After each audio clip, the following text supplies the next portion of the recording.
இறையேசுவிலே பிரியமான சகோதர சகோதரிகளே, எல்லோருக்கும் ஆண்டவராகிய இயேசு கிறிஸ்துவின் பெயரால் காலை வணக்கங்கள் மற்றும் வாழ்த்துக்கள். நான் உங்கள் அகஸ்டின் வேதியர். இன்று மே மாதம் 14ஆம் தேதி 2025ஆம் ஆண்டு. ஆண்டவரின் மடியில் 5 நிமிடங்கள். இன்றைக்கு நம்முடைய தாயாம் திரு அவை தூய மத்தியாஸ் விழாவை கொண்டாடுகிறது. தூய மத்தியா இவர் யூதாசுக்கு பதிலாக, யூதாசனுடைய இறப்புக்கு பிறகு 12 திரு தூதர்கள் ஒருவராக சேர்த்துக் கொள்ளப்பட்டார். திருக்குலங்கள் 12, யாக்கோபினுடைய பிள்ளைகள். இதன் அடிப்படையில் தான் 12 பேரை ஆண்டவர் தேர்ந்தெடுப்பார். இந்த 12ங்கிறது மிக முக்கியமான ஒரு எண் யூத சமுதாயத்தின்னு சொல்லலாம். அப்போ அதில் ஒன்று குறைவுபடுகின்ற பொழுது அதை நிறைவு செய்ய என்ன பண்ணுறாங்க, இவங்க சீட்டுக்குள்ளிக்கு போடுறாங்க திருத்தூதர்கள்.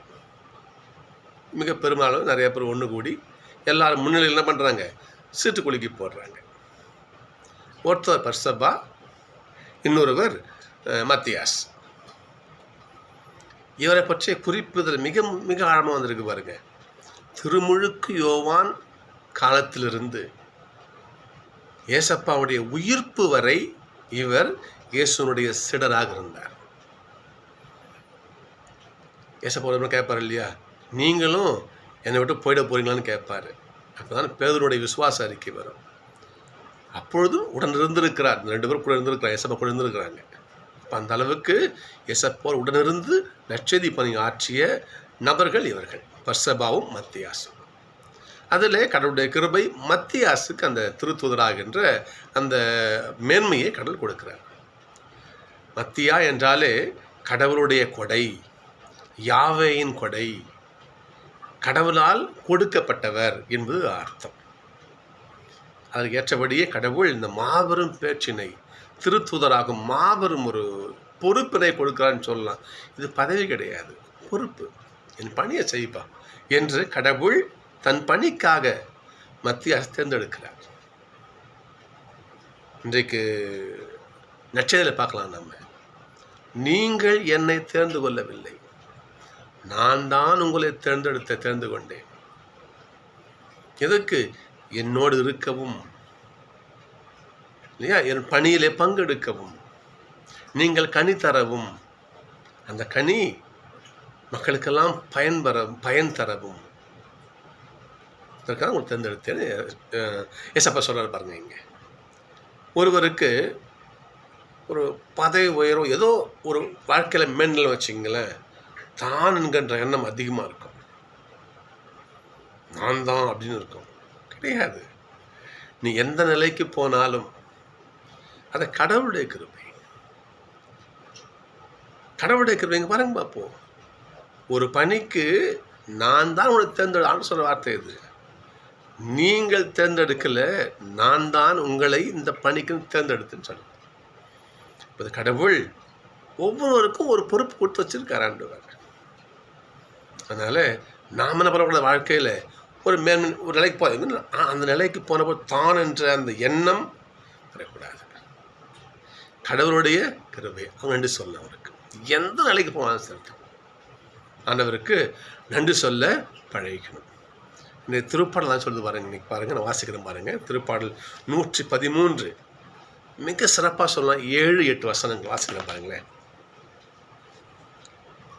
ஏழைகளை தூசியிலிருந்து அவர் தூக்கி விடுகிறார்,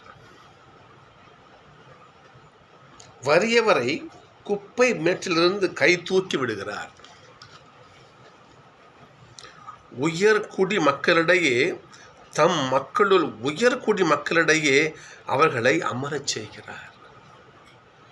சகோதரர்களே, ஏழைகளை ஆண்டவர் தான் தூக்கி விடுகிறார், எளியோரை ஆண்டவர் தான் தூக்கி விடுகிறார், கீழ்நிலையில் இருப்போரை ஆண்டவர் தான் கை கொடுத்து நம்மளை தூக்கி மேலே உட்கார வைக்கிறார்.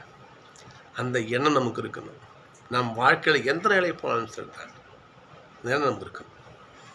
மத்தியாஸ் பார்த்தீங்களா, அவர் சீடராக இருந்தார், திருத்தூத நிலைக்கு ஆண்டவரை உயர்த்துகிறார். சகோதரர்களே, இவர் கடவுள் ஏன் இவரை உயர்த்தினார் என்றால், அந்த அளவுக்கு ஒரு பணி செய்தார். திருமுழுக்கு யோவான் தொடங்கி இயேசப்பா உயிர்ப்பு வரை கூட பணி செய்தார்.